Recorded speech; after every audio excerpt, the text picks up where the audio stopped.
Bueno, pues bienvenidos queridos amantes de las historias aterradoras e interesantes. Hoy tenemos justo una de esas. Les diré más, yo mismo al menos nunca había escuchado algo así y siendo sincero, espero no volver a escucharlo. De cualquier manera, la historia realmente es interesante, ¿no? El caso es fuera de lo común, no se puede decir de otra forma. Así que lo disfruten y vamos allá.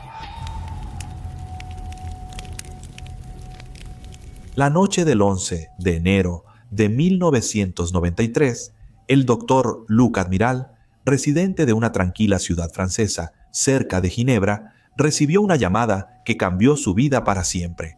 La casa de su mejor amigo estaba en llamas. Cuando el hombre llegó al lugar, los bomberos ya estaban sacando los cuerpos calcinados de los dos hijos de su amigo, Antoine de 5 años y Caroline de 7, así como el de su madre, la señora Florence. Solo Jean-Claude Roman, el padre, seguía respirando. Al hombre, inconsciente y casi desvanecido, lo llevaron a la unidad de quemados.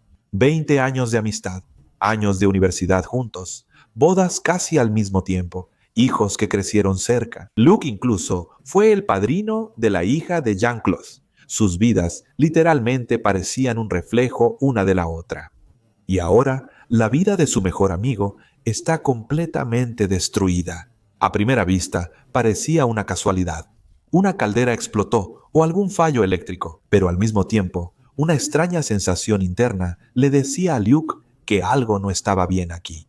Al amanecer, Luc y su esposa solo rezaban por una cosa, para que su mejor amigo, Jean-Claude Roman, nunca más despertara. ¿Qué podría saber el mejor amigo que los demás aún no sabían en ese momento? Gracias. Bueno, queridos, la respuesta a esa pregunta resultará ser más aterradora de lo que cualquiera puede imaginar. Pero, por supuesto, todo a su debido tiempo. Jean-Claude Roman nació el 11 de febrero de 1954 en Lons-le-Saunier.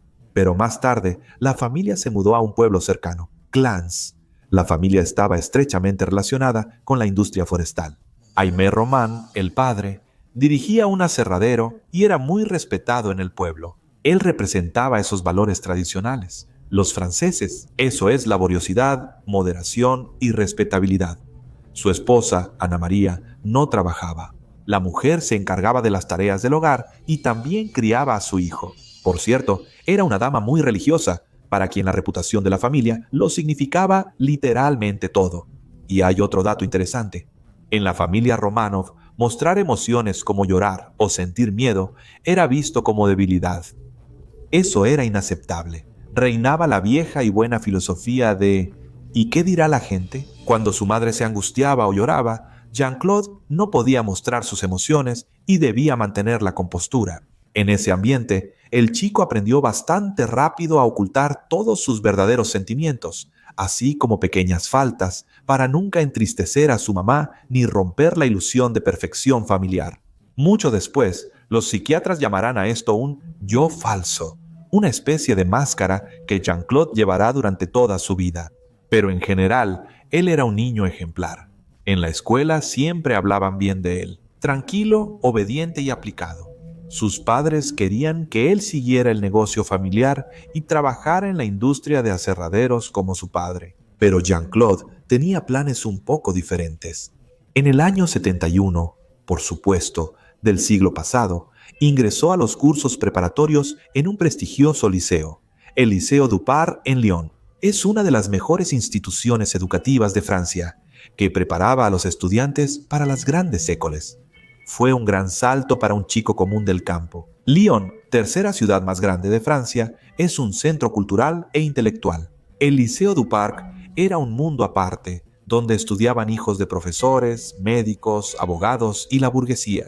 Así que Jean-Claude se encontró en un entorno completamente ajeno y nuevo para él. Sus compañeros hablaban de cosas que él no entendía. Vivían en un mundo muy alejado de su vida en el campo y constantemente señalaban su acento provinciano, su inseguridad y lo diferente que era el chico.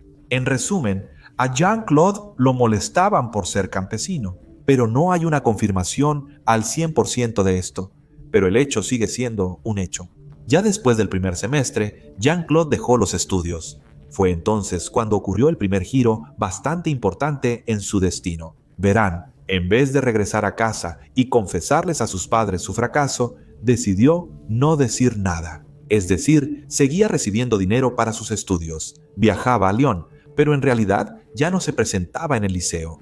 Parecía que era una mentira bastante pequeña e inocente. Esa mentira, con el tiempo, activará un mecanismo que tras 22 años causará una tragedia. Con el tiempo, Jean-Claude decidió mejorar su estatus social, pues en esa época las personas más respetadas y admiradas eran otras. Según el hombre, eran los médicos, y eso no está tan lejos de la verdad. En la sociedad francesa de los años 70, claro, del siglo pasado, ser médico no era solo una profesión, era prestigio, respeto y poder. Eran personas en quienes se confiaban los secretos más íntimos y que tenían el derecho de tomar decisiones sobre la vida o la muerte de alguien. Al menos así lo interpretaba Jean-Claude.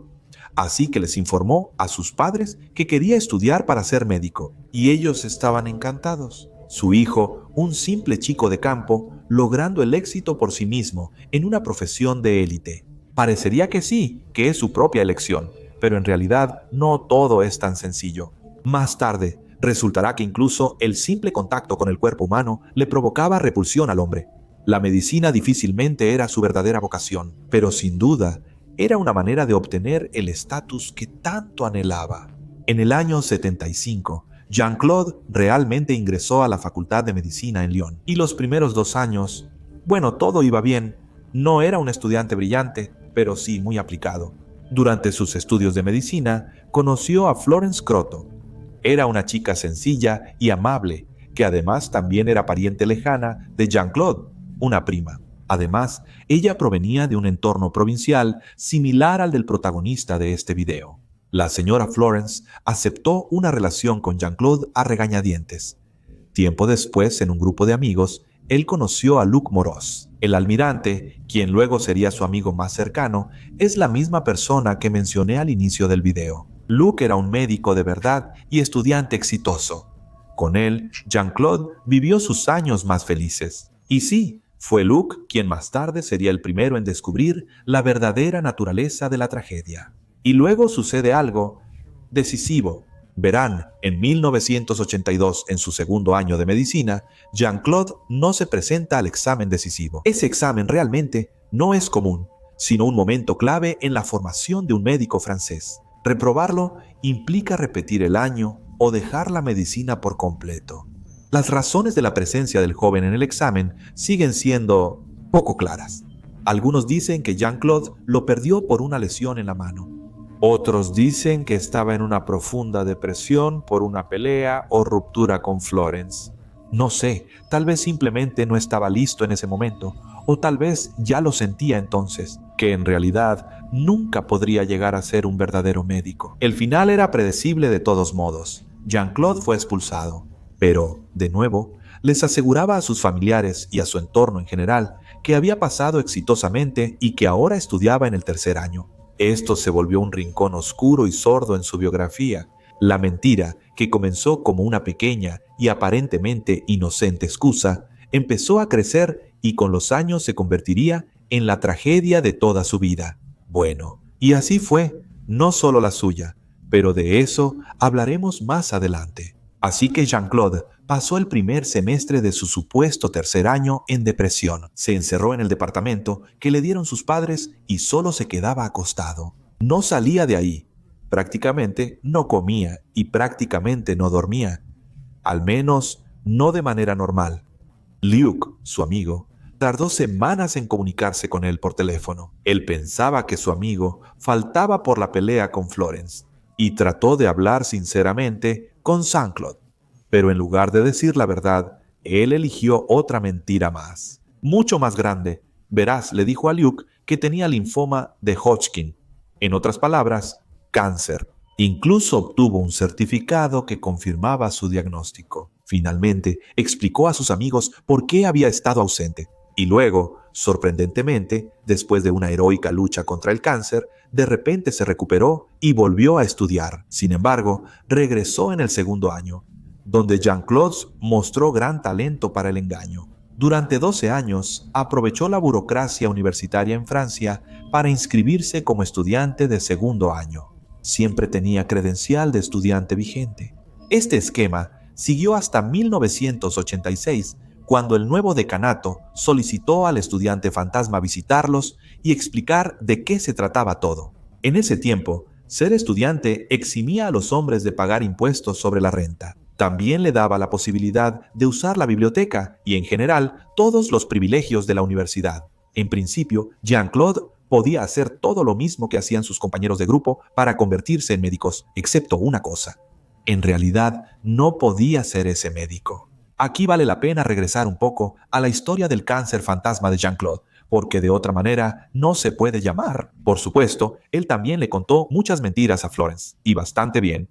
Aseguraba que realmente estaba enfermo, muy gravemente, y aprovechando la compasión y la confianza de la mujer, le hizo una propuesta a la que ella no pudo negarse, pero no por miedo, como en El Padrino, sino porque realmente sentía mucha lástima por Jean-Claude. El 7 de febrero de 1980 se casaron. Oficialmente, la boda fue sencilla, provinciana, pero al parecer feliz. Al menos los padres de ambas familias estaban felices porque sus hijos formaban una familia respetable. Por cierto, Florence también reprobó el segundo intento, pero, a diferencia de Jean-Claude, no lo ocultó y empezó a dedicarse a la farmacología. Más tarde, de hecho, se convirtió en una buena farmacéutica. Mientras tanto, el señor Jean-Claude creaba su propio mundo paralelo. Es difícil imaginar cuánta energía y esfuerzo ponía para parecer un médico. Incluso viajó a París para presentar exámenes y buscar un puesto en prestigiosas instituciones científicas. No presentó ningún examen, pero decía que consiguió un puesto prestigioso, investigador en la Organización Mundial de la Salud, es decir, la Organización Mundial de la Salud en Ginebra. Luego, junto a Florence, se mudó a Prevessan-Moët, un pueblo francés cerca de la frontera suiza, a minutos en coche de la sede de la Organización Mundial de la Salud. En otras palabras, era el lugar perfecto para su trabajo imaginario. En 1985 nació su hija Caroline y en 1987 su hijo Antoine. Aparentaban ser una familia perfecta.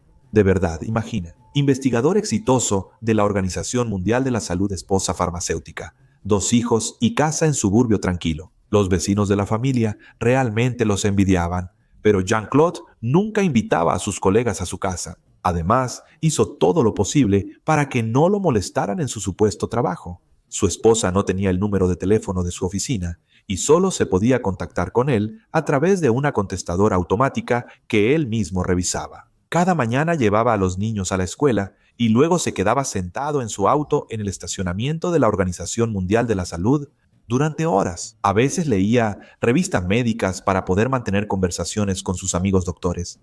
A veces entraba al edificio de la Organización Mundial de la Salud, usaba los servicios del banco o de la agencia de viajes, que estaban en los primeros pisos, pero nunca subía a los pisos superiores. Ahí trabajaban los verdaderos investigadores. Los jueves, supuestamente, Jean-Claude daba clases en la Universidad de Dijon. En realidad, él solo iba allá y pasaba el día en la biblioteca, o, de nuevo, paseando solo, o sentado en el coche. Pero eso no es todo. También fingía viajes al extranjero, supuestamente para conferencias o consultas. En realidad, se hospedaba en un hotel cerca del aeropuerto y luego volvía a casa, quejándose del jet lag y el cambio de horario. Por cierto, de esos viajes, siempre traía regalitos a los niños de los países que decía haber visitado. Más tarde, los psiquiatras lo llamarán una organización psicótica de la personalidad. Es una capacidad de crear y mantener una realidad alternativa en la que Jean-Claude realmente creía total y completamente. Creo que también ven esa pregunta que flota. ¿De dónde sacaba el dinero este señor? Al principio vivía con el dinero que él y su esposa obtuvieron al vender el departamento que sus padres les habían regalado. Su esposa Florencia siempre fue farmacéutica y tenía su propio dinero. El salario no era suficiente para el nivel de vida que mostraba el prometido. Fue entonces cuando empezó a construir, básicamente, una especie de pirámide financiera, pero muy específica. Jean-Claude aseguró a sus familiares y amigos que tenía acceso a cuentas bancarias privadas suizas gracias a sus conexiones en la Organización Mundial de la Salud y les ofrecía invertir su dinero a cambio de intereses altos. Sus padres, su suegro y hasta su amigo Luke le creyeron sin dudar y le confiaron su dinero, una parte significativa de sus ahorros. El dinero, por supuesto, simplemente desaparecía en el agujero negro de la vida inventada de Jean-Claude. Regalos, restaurantes, gasolina para interminables viajes a ninguna parte, pago de la vivienda. Cuando alguien preguntaba por los intereses, el hombre mostraba extractos bancarios falsificados, como diciendo: miren, todo va bien.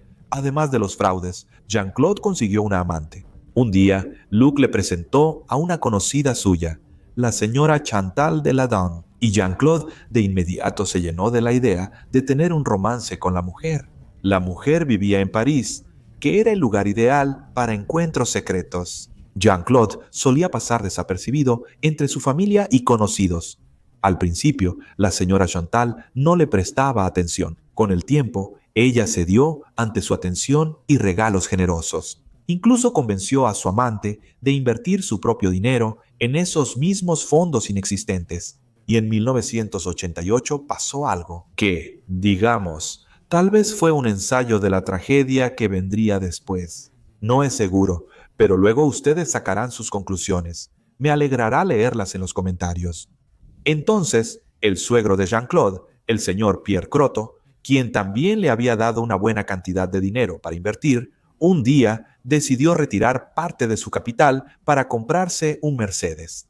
Le llamó a Jean-Claude y le pidió que organizara la transferencia del dinero. El 9 de enero de 1988, 5 años antes de la tragedia, Pierre Croto muere repentinamente. Supuestamente, cayó accidentalmente por las escaleras en su propia casa.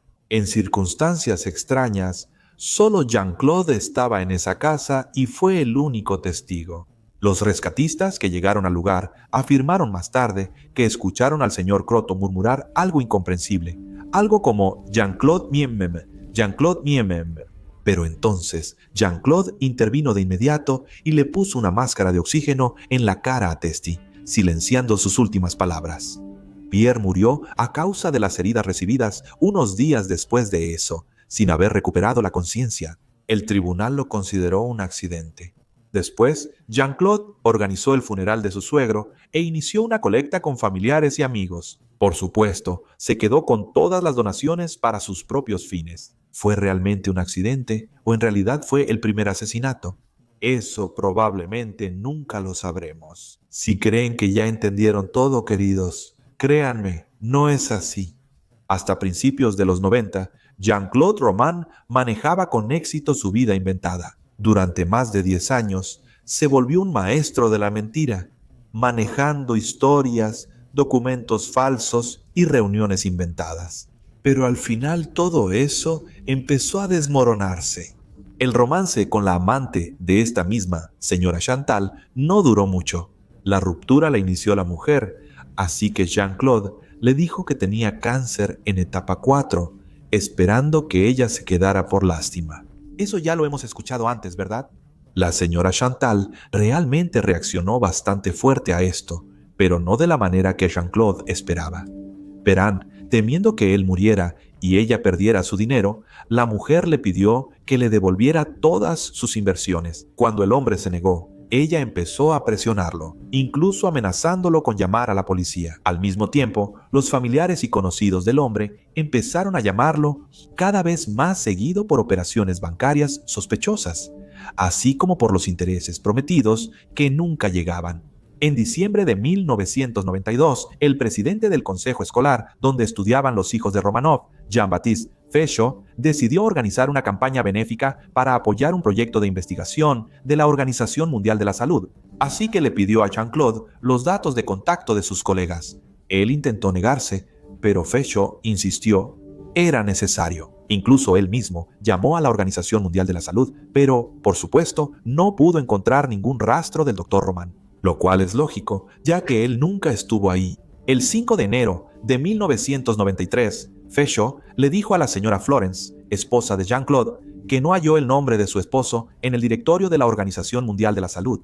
La mujer, confundida, le preguntó directamente a su esposo, como, ¿qué está pasando? Él le dijo que solo era un error administrativo, ya que trabajaba en un departamento secreto. Por supuesto, su apellido, por razones de seguridad, simplemente no aparece en los directorios generales.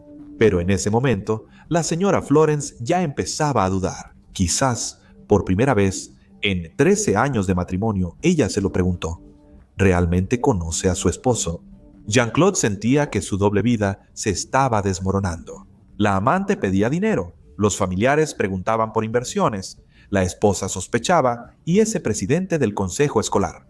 Así que el 9 de enero del 93 retiró 2.000 francos y fue a ver a su padre en Clans. Le pidió prestado un rifle calibre 22 diciendo que iba de cacería. De regreso a casa, Jean-Claude compró un silenciador para el rifle y 2 bidones de gasolina. Al volver esa noche, sus hijos hacían la tarea y su esposa Florence preparaba la cena. Era una noche familiar, tranquila y pacífica, como cualquier otra. Un poco más tarde, cuando los niños ya dormían, hubo una conversación entre Jean-Claude y Florence. Tal vez ella volvió a preguntar sobre la Organización Mundial de la Salud. Tal vez mencionó una llamada extraña de la FSHO, no se sabe. Según la investigación, el hombre mató a su esposa después de golpearla brutalmente, probablemente con la culata de un rifle. Dejó el cuerpo en la cama y lo cubrió cuidadosamente con una manta, como si simplemente estuviera dormida. Luego, él mismo se fue a dormir. Muy cerca. Al día siguiente, el 10 de enero, él despertó como siempre, a diferencia de su esposa, a quien había matado. Despertó a los niños, preparó el desayuno. Luego se sentaron juntos frente al televisor y vieron caricaturas. Los niños se reían, comían golosinas. Una maravillosa mañana de sábado. Tras el desayuno, Jean-Claude les pidió a los niños que volvieran a sus camas como para una siesta. Caroline y Antoine obedecieron sin preguntar y fueron a sus habitaciones. Primero, el padre entró al cuarto de su hija. La niña de 7 años descansaba en su cama. Quizá le sonrió a su padre o preguntó por su mamá, no se sabe. Pero lo que sí se sabe con certeza es que Jean-Claude le disparó en la cabeza desde solo unos centímetros de distancia y luego la cubrió cuidadosamente con una manta. Luego fue a la habitación de su hijo de 5 años y le disparó en la espalda. Pero eso no fue el final. Jean-Claude entendía que todavía había algunas personas que podían delatarlo. Su amante Chantel sospechaba de los fraudes financieros y sus padres, sus propios padres, podían hacer demasiadas preguntas incómodas. Alrededor del mediodía de ese mismo día, dejando los cuerpos de su esposa e hijos en la casa, Jean-Claude fue al pueblo, a la casa de sus padres en Clans. Lo primero que hicieron fue sentarse a almorzar. La madre preguntaba por los nietos y el padre se interesaba por el trabajo. Después de almorzar, Jean-Claude le pidió a su padre Aimé que subiera al ático, como si quisiera mostrarle algo, algunas cosas viejas, recuerdos. En el ático, en un espacio estrecho entre los muebles viejos, Jean-Claude le disparó a su padre en la nuca. Aimé, de 75 años, cayó al suelo y murió. Jean-Claude bajó las escaleras. En ese momento, su mamá, Anne-Marie, estaba en la cocina, quizá lavando los platos o preparando té. La mujer no oyó el disparo y permaneció tranquila. Su hijo, también tranquilo, le disparó por la espalda. La mujer de 73 años cayó muerta junto al fregadero. Ni siquiera el perro de la familia, un labrador llamado Sem, sobrevivió ese día. Jean-Claude le disparó. Maldito animal. Y no me refiero al perrito. Antes de irse de la casa, el asesino intentó ocultar las huellas del crimen.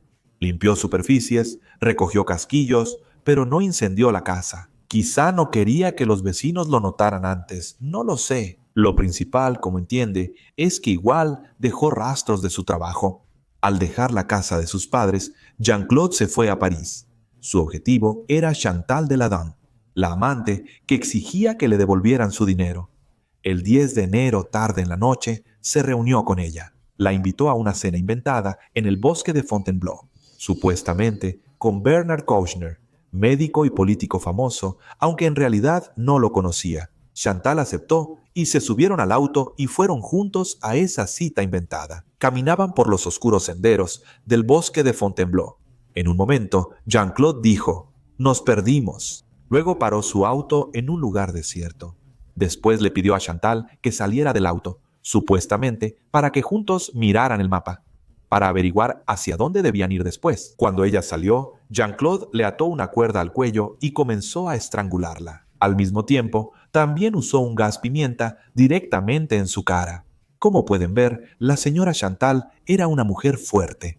Resistió y luchó, como antes, y ella logró escapar.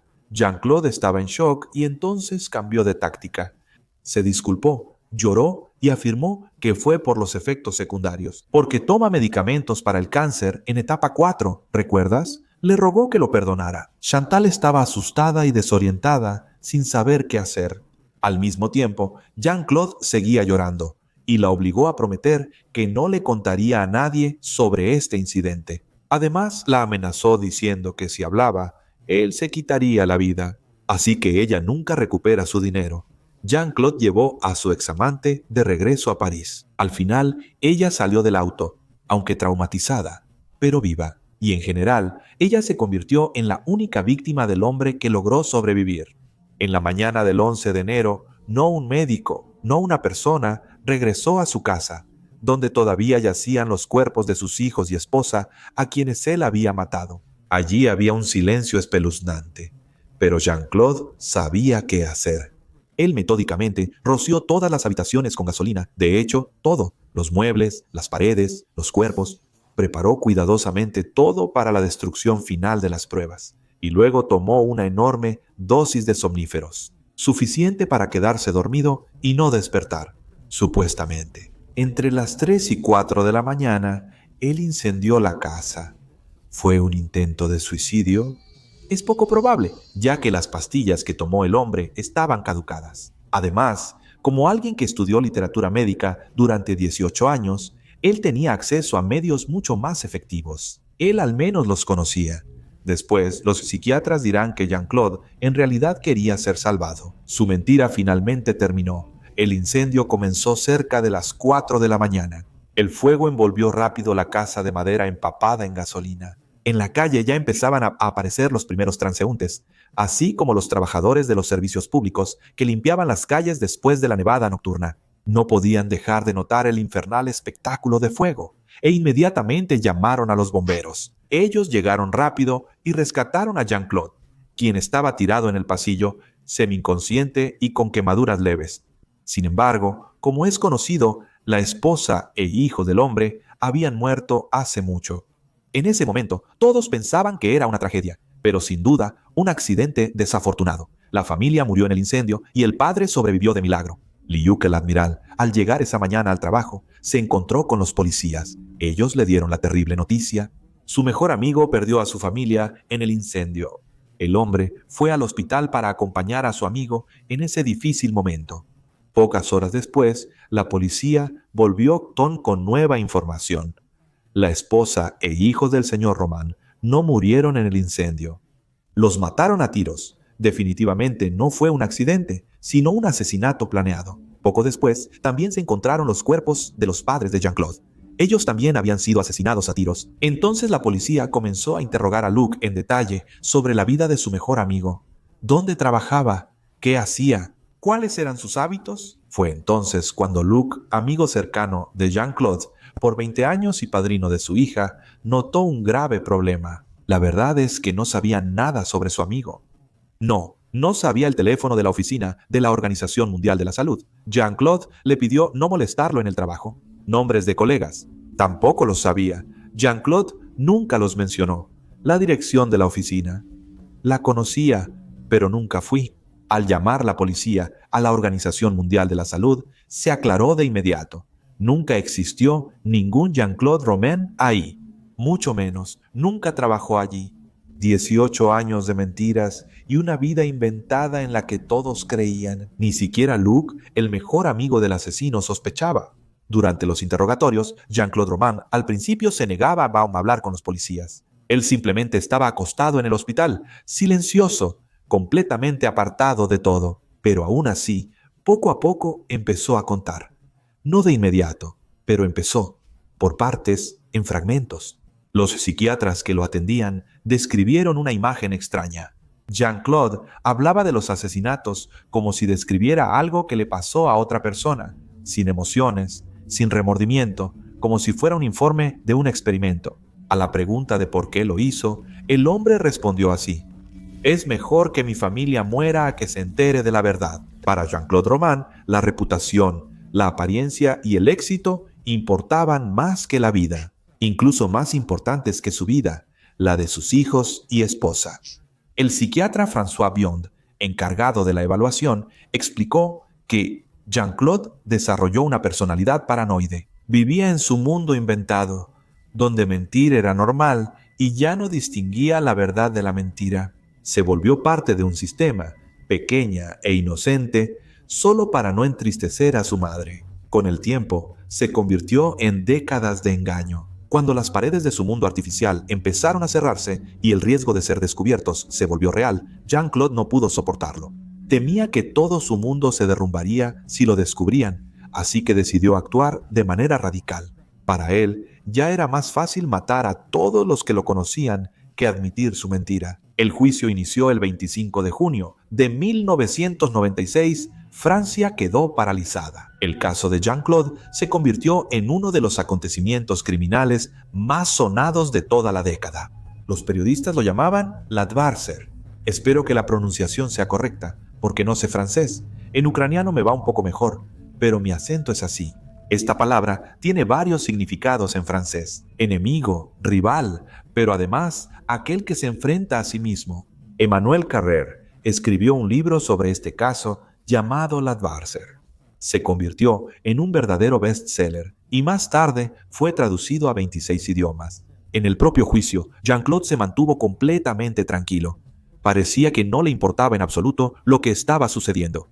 Respondía monótonamente, sin emociones y de forma metódica. Los abogados intentaron encontrar circunstancias atenuantes como depresión, trastorno mental o una presión insoportable, pero los hechos hablaban, gritaban por sí mismos. 5 asesinatos cometidos en el transcurso de 2 días. Eso no fue una explosión de emociones, sino una eliminación fría de quienes podían revelar la mentira. El 6 de julio de 1996, Jean-Claude Roman fue declarado culpable de 5 asesinatos. Fue condenado a cadena perpetua sin derecho a libertad condicional anticipada durante los siguientes 22 años. El hombre escuchó su sentencia sin emociones, no lloró, no gritó.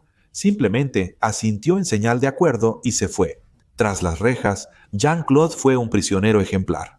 Tranquilo, obediente y trabajador. No perdió el tiempo. En 2004 años tras ser condenado, obtuvo un diploma. Aunque no era de medicina, sino de informática.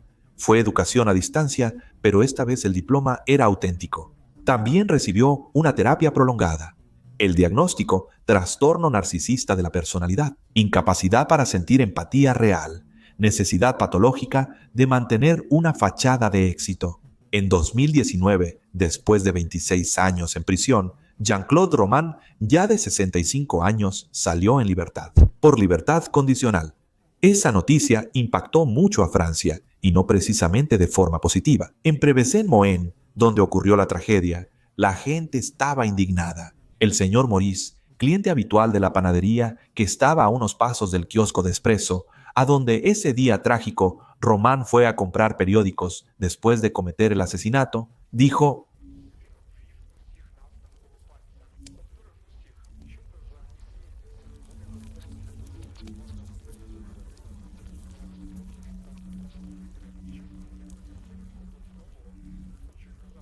pero, para sorpresa, también hubo otras opiniones. Un vecino, cuya esposa conocía a Florent Roman, comentó: